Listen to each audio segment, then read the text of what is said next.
Hey mama, today we have an amazing mama sharing her 2 birth stories with us. Christine is a mama of 2, and in today's Built to Birth podcast, she shares her experience giving birth at a birthing center and how she approached her second birth after a semi-traumatic birth experience the first time. Her story is so encouraging and positive and provides so much insight into how powerful words of affirmation are during the labor process, trusting the body to give birth to the baby that it created, and how partners can play an active role in the birthing process. Whether you're giving birth at home, at a birth center, or in a hospital, Christine's birth story is going to give you so much empowering information and a positive look into 2 powerful birth experiences. Mama, education is a powerful tool in learning to trust in the reality that your body is built to birth. My online Built to Birth childbirth prep class is available now for you to begin your journey to a happier, healthier, and easier birth. So if you're wanting those things, make sure you check out the link in the description below to builttobirth.com. And if you're loving Christine's birth story, make sure you subscribe to the Built to Birth podcast, rate it, and then write a review so that more mamas like you can hear empowering birth stories. So let's jump into Christine's birth story. Hi. Good to meet you. I know, it's good to meet you too. How are you? Good. Just enjoying the newborn. I know, that newborn stage is so much fun. It comes along with so many ups and downs, but so many cuddles that make it all worth it. Yes. I forget, you do have one child. How much do you have more? No, so I have one daughter and she's almost 2. So those newborn days are like a faint memory. Oh my gosh, that's awesome. I have a 3-year-old, and then now our little one for this birth, she's 3 weeks and like a couple of days now. Oh my goodness. So Yeah. You have got your hands full. It's awesome. Second child is definitely easier. Yeah. So it's been fun. Why don't you just go ahead and tell us a little bit about what you think makes it easier? Well, I think I'm less nervous. And I'm not doubting myself in terms of, oh my gosh, like what is this, goop coming out of her eye? It'll go away. And I just know how to breastfeed better. Just less nervous overall. And we don't pick her up every single time she makes a whimper. We just let her kind of play, figure it out. And it helps that I actually have a 3-year-old to entertain as well. So that's true. You just you're not as available, but I think that the second children are a little bit stronger. Yeah, no, totally. That makes so much sense. And I feel like I see that a lot for second-time moms or third-time moms. It just becomes so much more comfortable each time because the first time around, you're like so nervous, like, why are they crying? Am I doing something wrong? Like, how do I figure out this breastfeeding thing? And so it's I can imagine that it's so like such a relief to be like, okay, I can trust myself. I've kept my 3-year-old alive for this long. Exactly. So I think I can keep this newborn who doesn't move around at all yet alive too. Exactly. I know, it always like blows my mind when I'm with moms of newborns. I'm like, wow, you can just leave them on the couch and they stay there. They're not going to roll around. They're not going to fall off. They're not going to try to tear anything off the walls. So, oh, well, thank you so much. I know having a 3-year-old, having a newborn, it is a lot, even though it is easier having a newborn this time around. So thank you so much, Kristina, for taking the time to share your experiences with us. I'm so excited to hear about them. But before we get started, why don't you share a little bit about yourself? Well, my name's Kristina Park. I'm happily married to my husband, Sean. And like I said, I have a 3-year-old boy named Winston. And I just gave birth to my daughter, baby girl, on June 26th. Exactly on her due date, actually. Wow. So, and listening to your podcast actually really helped me surround myself with positive birth stories, as well as, things that go, unexpectedly. And so it really helped me empower myself to believe in the birth that I wanted to have. And so glad to share and really hope that it encourages people that are having impending births right now, just the same way that, other women on your podcast empowered me. Well, thank you so much. And I'm excited to hear how powerful the stories that you heard impacted your birthing experience, because I think you're so right. For every woman, filling your mind with those positive birth stories is so impactful. And so I know your story is going to be so impactful for all the mamas who are going to be listening to it. So again, thank you so much for taking this time, and let's just hop in. And why don't you share with us a little bit about your first birth experience, if you don't mind, and kind of share with us just briefly what that experience was like. So my first birth was also a home birth, not home birth, birthing center birth. I learned about, doulas and midwives through my chiropractor, actually. He told me that, all 3 of his kids were born through home birth. So I started doing some research, and I realized, oh, that's the way I want to go. And but my first birth experience, even though we took classes, to prepare for it, and studied a lot, read all the books, it was quite exhausting. How I remembered it, and how I shared it to other people was I did it naturally. Yes, no medication, but it was very exhausting because I had a prodromal labor for 48 hours. And at that point already, I was 41 weeks and 1 day.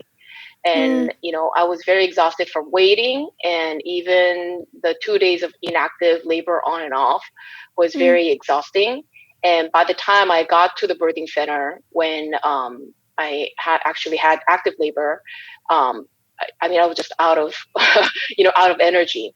So I was in hot bath and, in all fours and, using different techniques to alleviate pain. But I think it also affected it being the first time too, that I just didn't know what to expect, even though I knew it from the books.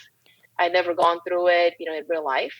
And one thing that I remember from the first birth was, oh my gosh, the transition period was so hard.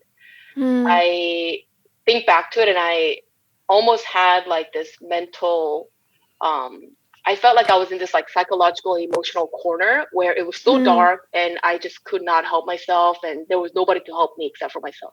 It was just like a really dark place. And so I had some postpartum, like, I say like, semi-trauma from that as well. Yeah. Even though it was unmedicated birth, just because birthing itself was very difficult. Yeah. That transition, I do not want to think back to it, right? And even with the second birth, that's something that I kind of fear too. But one thing that I walked away from my first birth, at least, was because they guided me to touch my baby's head when I was pushing. That part was pretty exciting, knowing that I could help this baby come out. So at the end of it all, I knew that I helped my baby, be brought out into the world. But at the same time, the transition and the days leading up to it was, I remember, very exhausting and mentally like dark. Yeah. Yeah. And I think that's interesting hearing that experience, because I think a lot of times we automatically believe that if a woman had a natural unmedicated birth, especially at a birth center out of a hospital, it's automatically a positive, really empowering experience. And that's not always the case. And it really depends on the woman's experience and how she views it to determine whether or not it was a positive or a somewhat negative or even traumatic experience. And I just think it's good to hear that just because you have a natural birth or an unmedicated birth does not necessarily mean that it's going to be a positive one. But there is so much too, even in that we can look at and see, okay, but what was positive? Because even in my own birth experience, where I gave birth in a hospital and no interventions, but one thing that sticks out to me that I even like makes me cringe is when I was like pushing out my daughter, I felt that the doctor who was delivering her turn her body and kind of yank her out of my birth canal instead of just letting her turn and then come out on her own. And so as I was processing that, and even 2 years later, I'm like, that kind of left a little bit of trauma to me, even though my birth experience was super, super positive. But I think as women, it's important to recognize that there can be elements of negative experiences a part of a birth experience and really positive ones, and working through each of those emotions as far as like the events in our birth experience. And so just thanks again for sharing that. And I think it's really good for women to hear that, what makes it empowering is kind of how you interact with your birth. It's not one outcome, but it's how you interact with that experience. So thanks again for sharing a little bit about your first birth experience. So then once you got pregnant with your second, what was kind of your view of birth going into your second birth? Well, I knew that I didn't want to go to OB or hospital from the get-go unless I had complications. So I actually moved from Orange County, like Southern California area, to the Bay Area, while my son, when he was like a month old. So now I had to look for a birthing center up here, and I was able to find one.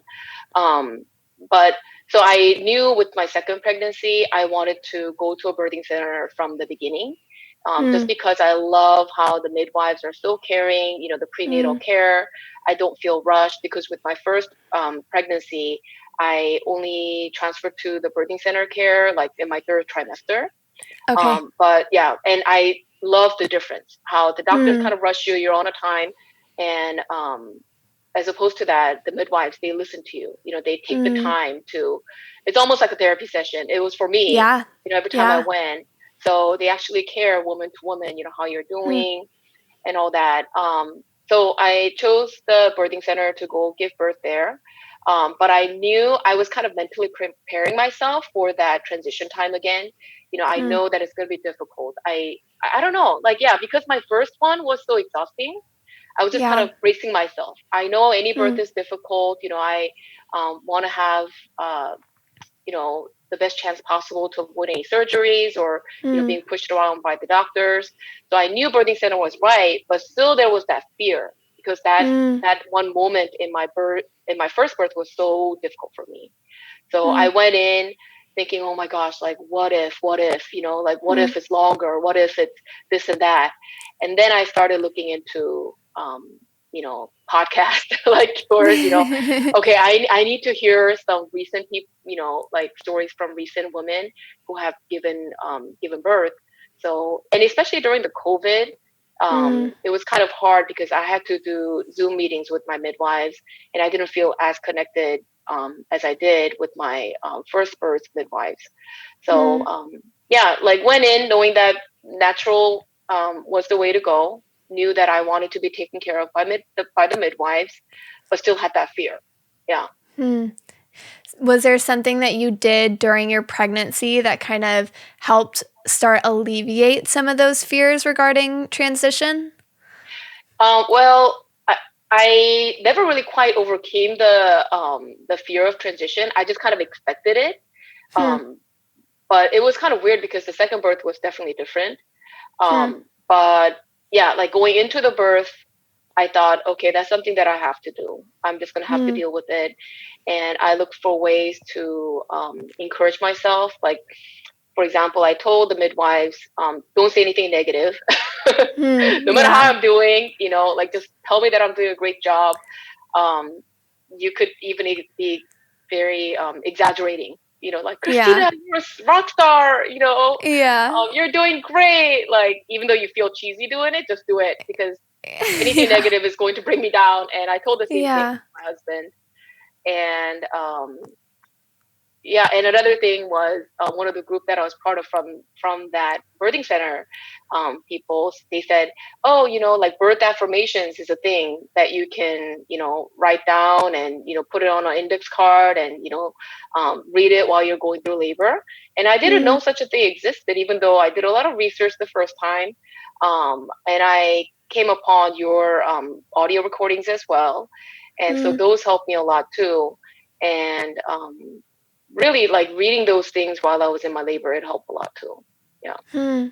Yeah, and I think it just shows how powerful words are during labor. And so I think in that regard, it's super important that you carefully choose who's going to be a part of your birth team, and being a part of a birth center or even a home birth, you do work really closely beforehand with the people who are going to be involved in your birth experience.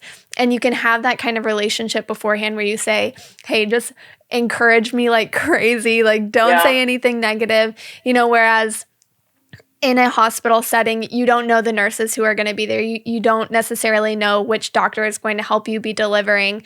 And so I think, like you said, that is one of the upsides of being able to deliver in a birth center or a home birth. But in the same regard, since most women do give birth in a hospital setting, having those affirmations with you, having your chosen birth team, your birth partner, whatever family members you can have. And I know, like you said, during COVID, it's hard because most of the time you can really only have your partner. But being able to see those affirmations is so powerful in helping guide your body, using your mind in the direction that you want it to go. And so I'm so glad that those helped you so much. And I can't wait to hear more about your labor experience and how those affirmations kind of played into your birthing experience. So why don't we hop into your birth story of your second child? Oh, wow. Well, number one, I was waiting around because the labor for my first child didn't begin until 41 weeks and 1 day. So I knew that, my body was, that was definitely a possibility. So what I did beforehand to kind of help myself, progress into labor smoothly was I actually did chiropractic care as well as did acupuncture, by like week 39 or so. I started doing all these things that would kind of help prepare my body, go into labor. And then I asked my midwife to sweep my membranes at week 40 because that's what I did at week 41. And then the labor started, the day after. So I felt ready. So I told them, okay, at 40 weeks, you guys can sweep my membranes. And then kind of did a lot of things ahead of time before it became 41 weeks, right? So I drank a lot of raspberry leaf tea and had a lot of dates. And have sex, things like that to kind of help it, help make my cervix ripen and all that. Yeah. And so everything was, done, and I felt very peaceful and relaxed one day. And that was the day before the baby's due date. So I said, oh, it'd be cool if she came on her due date. And then my midwife told me that, usually, because I was worried about traffic and stuff. And they said, usually a woman going to labor right after their first toddler goes to sleep. So that's when it usually happens. So, as soon as you're relaxed, it'll happen. So don't worry about, fighting traffic or, who's going to put down Winston down to nap, while you're in labor. Don't think about that. So I said, okay, that's interesting. So I said, that day I felt, particularly relaxed. I said, maybe I will go into labor today. That won't be bad. Maybe tomorrow I can be at home with the newborn. And then, we put down our son for sleep. He goes down around like 9 o'clock and nothing happened. And I had a pretty peaceful sleep until like 3 a.m. And then at 3 a.m., I started feeling very minor cramps in my lower abdomen. And I felt like, oh, is this a contraction? Because this is totally different from what I had with my first birth. Because my first birth, I just had a lot of back pain. So later I found out that I had back labor. But this one was just really mild cramps, just, at the center of my, lower abdomen. And I felt like, oh, this is kind of doable. Maybe this is just the beginning of another 48 hours of prodromal labor, because that was what I did the first time. Yeah. So I just told my husband, after an hour or so of those contractions, I think I'm having waves. So another thing too, I call them waves instead of contractions, because waves, begin and end. Whereas contractions feel like, I don't know. You're just like squeezing. It feels tight. It sounds painful. Yes. I love that. Waves. That's great. So I told him, I think I'm having a wave right now. And so he got his contraction timer and started recording them. And they came pretty close apart. They were 4 to 5 minutes apart. And they weren't lasting quite a minute, very short, like, 25 seconds, 30 seconds. And Okay. then one thing that my husband did very well was he remembered all the notes from, the prenatal classes and the advices from the midwives. And he said, oh, okay, you need to rest. Why don't you just try to get some sleep, because you don't know how long you have to, do this. So I said, okay, Yeah, I'll that's sleep. great. And then I was trying to sleep, but the waves were coming every 3 to 4 minutes. I said, oh, there's another one. And then I fell asleep again. Oh, there's another one. And then I fell asleep again. And then he said, I think it might be a good idea for you to take Benadryl and some wine, because that was one of the tips that somebody gave us. To get as much sleep as possible. I mean, people get epidural, so I mean, Benadryl and wine isn't that bad. I said, okay, that's fine, yeah. So he suggested, why don't you do that so that you can just kind of doze off, more, deeply in between contractions. So I did that. But even at that point, I was kind of in disbelief that I was actually in labor. I was in denial, like most women are.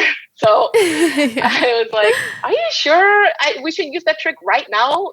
Right now is the time. I'm not sure. What if I do this, for until next week or something? And then he's like, no, just trust me. I think you need some sleep, in case it happens. So I did that. So literally, I really had some good sleep from 3 a.m. till maybe 7:30, just dozing in and out of contractions. And believe it or not, I was awake every 3 to 4 minutes, telling my husband, okay, there's another one. Okay, it's gone. Okay, there's another one. Okay, it's gone. And I was sleeping. It was kind of crazy. Yeah, that is. And so we did that. And then by the time, I woke up at 8 or 7:30 or so, I took a bath because I felt like taking a bath. And then in the bath, when I had my legs up like this, my knees up, I felt pushing sensation. So I was like, okay, I really don't want to deliver a child at home without my midwife. So I told him to text the hotline. So he texted them, and then they wanted to talk to me, and they said, oh yeah, I think it sounds good. You should come in. And then we went, and even in the car, because it was not a back labor, it was pretty smooth. Of course, it was painful, but I was able to relax my body to kind of let it, let my body ride through it. And one thing that really helped me, kind of like a chant thing to myself was, I can do anything for a minute. And at that point, it wasn't even a minute. I said, I can do anything for a minute. Yeah, this will come and pass, and this is gonna come and go. So that helped me go through those labors. Got to the birthing center, and we checked in, and it almost felt kind of like, I'm not really doing anything. Am I really giving birth? And then they checked my cervix, and because I told them ahead of time not to tell me how many centimeters I'm dilated, because I know so well from my other Bradley method teacher that and from your podcast too, dilation doesn't mean is not the only indicator of how much you're progressing.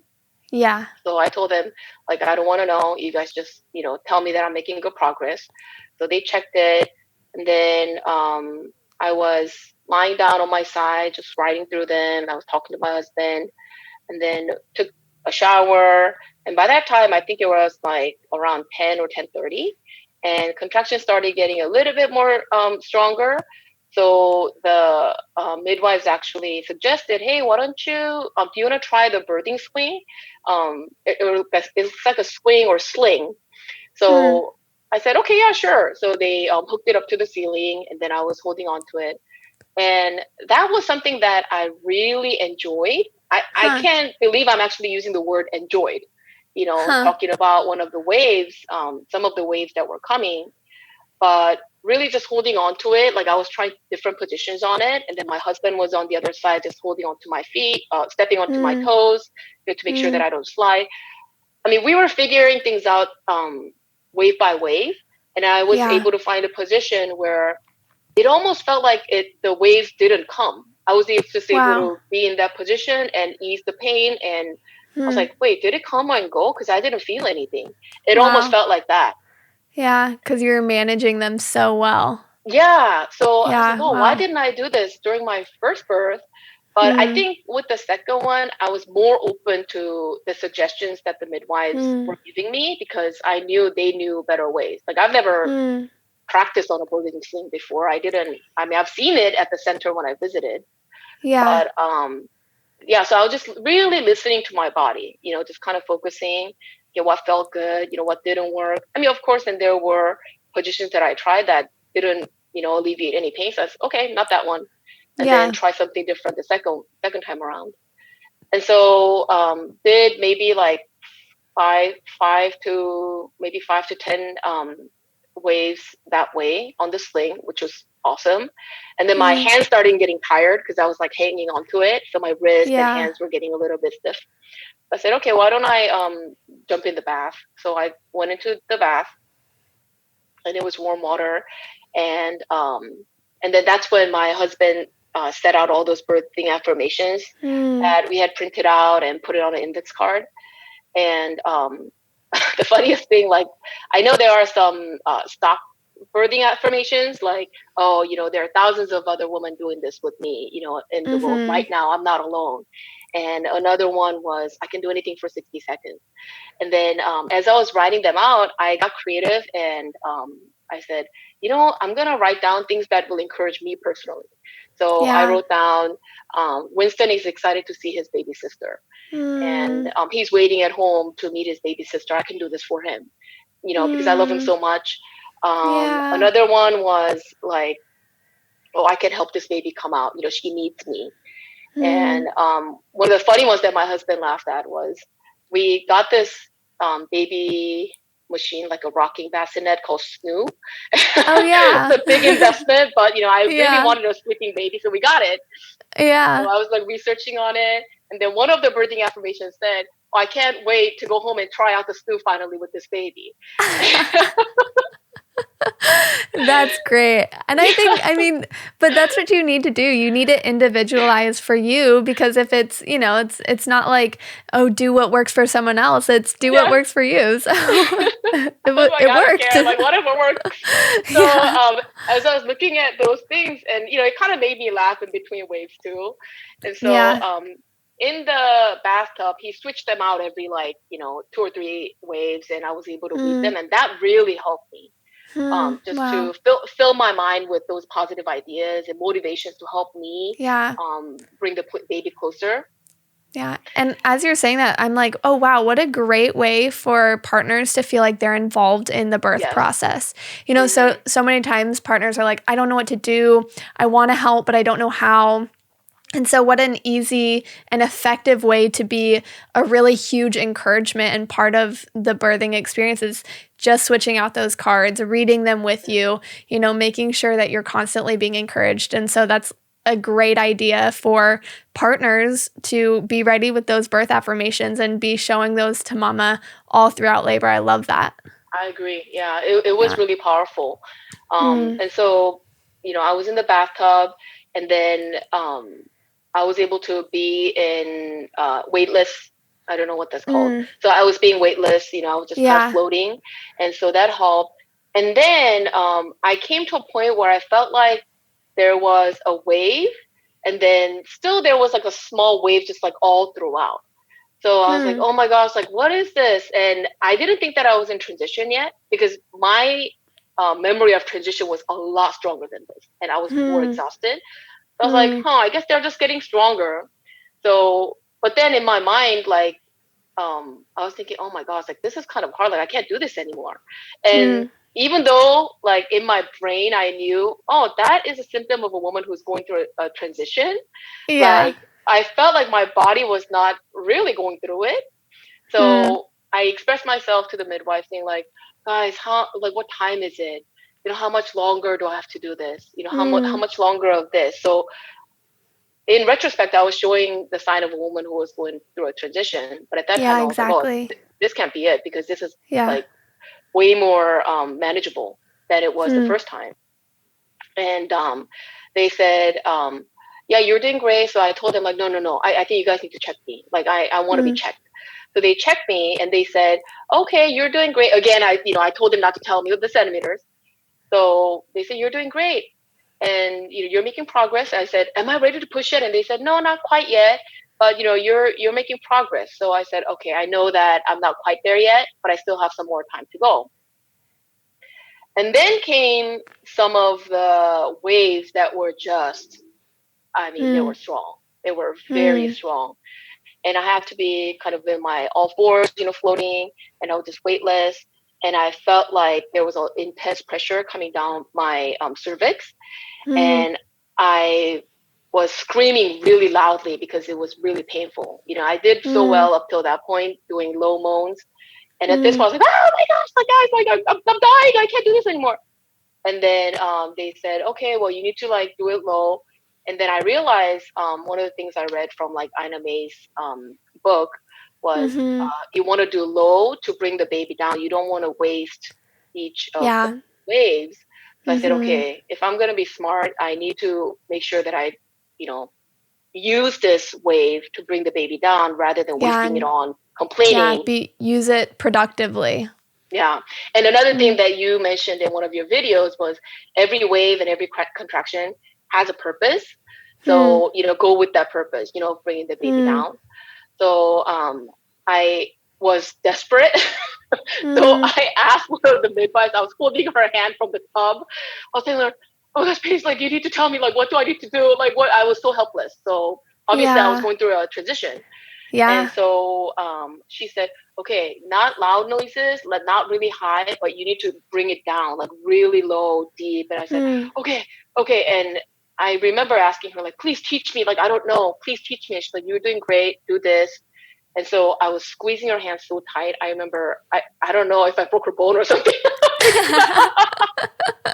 Oh my gosh, I need to. So I was just holding on for dear life and doing low moans intentionally. I remember that I was able to consciously do that, even through the pain. And so, but then they checked my cervix and they said, oh, you're making good progress. They didn't say anything oh, you're going to push soon. Yeah. And so I said, okay, well, I'm just going to go through this. And then I remember telling them oh my gosh, it's burning, guys, it's burning. I don't know, am I pushing? It's burning down there. And I felt like my where poop comes out, my rectum was gonna burst. That's how I literally I was like, oh my gosh, it's gonna burst open. So I was just going low moans. And then all of us, I mean, this is within I don't know, maybe 10 minutes from them checking the cervix. And then I heard them asking my husband, so who did you guys decide who's going to catch the baby? Is it you, or is it okay if we catch the baby? And I was like, okay, I'm hearing something that I'm not hearing something. Because this is supposed to be, because my husband was saying at that point when I was going through that transition portion, he felt compared to our first birth, we came halfway and then we still got another halfway to go. That's what he was thinking. Yeah. And me too. I was like, oh, they said that the cervix was not dilated quite yet, ready for me to push. So I'm just going to have to do it. That's okay. I can do it.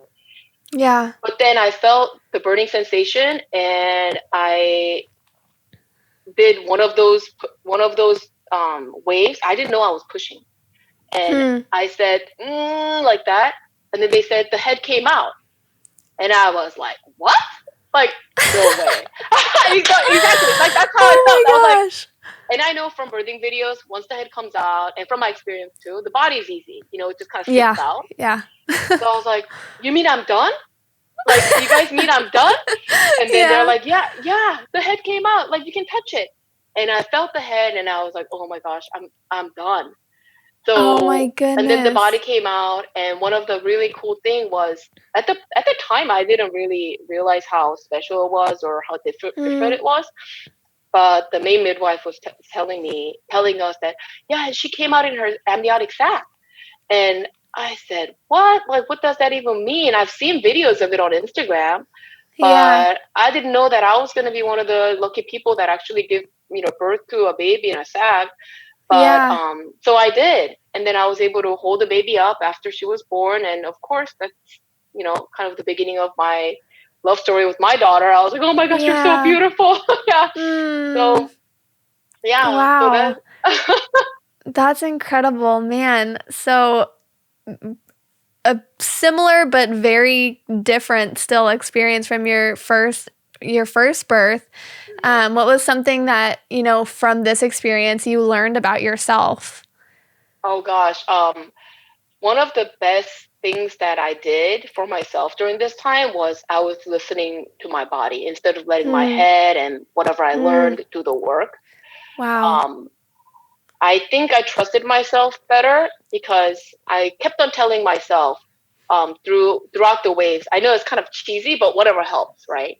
I was telling myself, I can do this, even though I felt like I couldn't. I can do this, and I actually have done it already.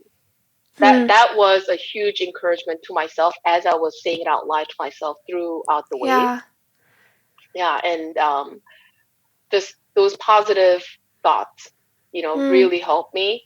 And there was one point in the birth, way earlier when I first got there, I just felt like as I was lying down going through waves, if somebody squeezed my hand really hard, like that would help me. Like the weirdest thing, right? But and, if my husband squeezed my toes really tight, it would help me. And I asked him to do it, and it actually helped. And I've never read that somewhere, but I just felt like that's what my body wanted. So we tried it, and it worked. So listening to the body really, And that's so powerful because I think a lot of times we do feel like because birth is kind of removed from our everyday life, we don't have home births anymore that we attend for our sisters or our aunts or our community members like it was in the past. Now we feel like we have to fill up our mind so much with information in order to prepare for this very normal and physiological experience. And education is so, so, so important because it helps us believe that, okay, I was meant to do this. My body is built to give birth to my baby. But sometimes you're right that our mind can sometimes distract us from trusting our bodies, and trying to be like, well, it should be this way. It should be this way.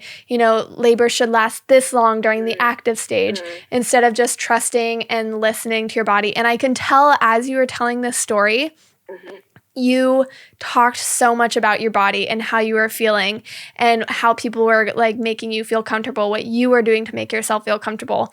So I can tell from the way you shared your story that you were listening to your body so much throughout your labor experience. Like that really reflects in your story. And I think that's so powerful for mamas to hear is at the end of the day, you can know everything, but if you still don't trust your body to be able to do what it is built to do, then it's going to be a challenging experience, And so I think that's just a really powerful thing that you brought up. And again, thank you so much for sharing this experience. I loved listening.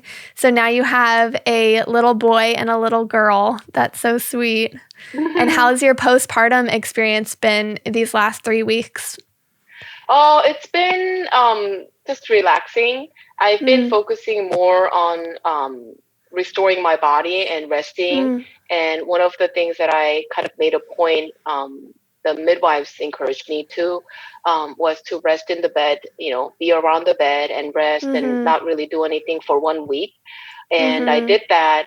And it really helped me, kind of regain the energy and, ask other people to do things for me. And so my son was having a little bit of a hard time. He's not really jealous over the baby because we talked to him so much about what a gift she is to our family and how she's going to, be his playmate and everything. He's been very good. But it was difficult dealing with the guilt of, I'm resting, so I'm not as available to play with him, outside or anything. That's been, I've gone through a small hump of depression, I think, baby blues. Because of, my relationship with my first son. But in terms of the second baby, whether because we're more relaxed or she just is an easy baby, it's been blissful, really. Good. Good.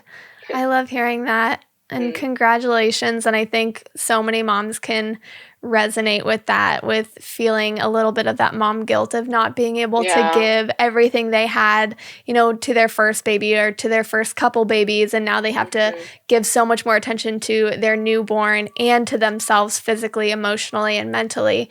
But I think in the long run, that's going to be so beneficial so that you can be there for him later, while right now you might be a little bit, more focused on your own healing and your newborn, but that later is going to pay off so much. And I think that that's a great message for moms to hear, is to ask for help and don't let yourself get weighed down by that guilt. Yeah. Well, thank you so much, Christine. One last thing before we finish our call is, if there is one thing that you could share with any mama who's listening right now, what would that be? Just like your YouTube channel name, like, Built to Birth. I think every woman really is, built to birth. And we get so, I guess, distracted, and, all these things around the world, it gives us self-doubt, whether we could do it. And for me, even that was my first birth. I was like, I'm not sure if I could do that again. But the fact that, we were able to grow this baby, in our belly, just shows that, we can give birth to the baby, the way they were made to. So I just want to encourage everyone and send good, positive birth waves to people that are, waiting to meet their baby. Yeah, I love it. Well, thank you so much, Christine. Enjoy those newborn cuddles and snuggles, and I just hope the best for you. And thank you again for taking time out of kind of a busy time. Even though I know you said that it's been blissful, I'm sure that you had to pull some strings in order to have both kids occupied. That's right. You know it. Yeah. Oh, well, I love it. Well, hopefully I'll hear from you soon, and it was good talking to you. All right. Thank you, Bridget. Bye, Christine. Okay, bye. Well, Mama, wasn't Christine's birth story incredible? Every birth story is so different, even for the same woman, so I hope you gained some insight on how to have that empowering and positive birth experience. Christine shared about how powerful her affirmations were for her in labor, and if you want to get your hands on empowering affirmation meditations to guide your mind and your body in the direction that you want it to go during pregnancy, labor, and in that postpartum period towards a happier, healthier, and easier birth in specifics, I encourage you to check out the Built to Birth affirmation meditations in the description below at www.builttobirth.com/shop. It's an easy and super effective way of guiding yourself into a calmer, more positive labor, and a great way to involve your partner in the birthing process. Christine also shared about the importance of trusting that you are built to birth. And if you are finding it hard to trust in that reality, Mama, I really encourage you to begin educating yourself with those truths through the Built to Birth online course, which you can access through my website, builttobirth.com, which again is linked in the description below. Birth begins in the brain, and in the Built to Birth online class, you learn how to build up your mind first, your body second, and your team third to help you have a happier, healthier, and easier birth. Mamas, thank you so much for being with me and Christine in this podcast, and I will see you in the next one. Bye.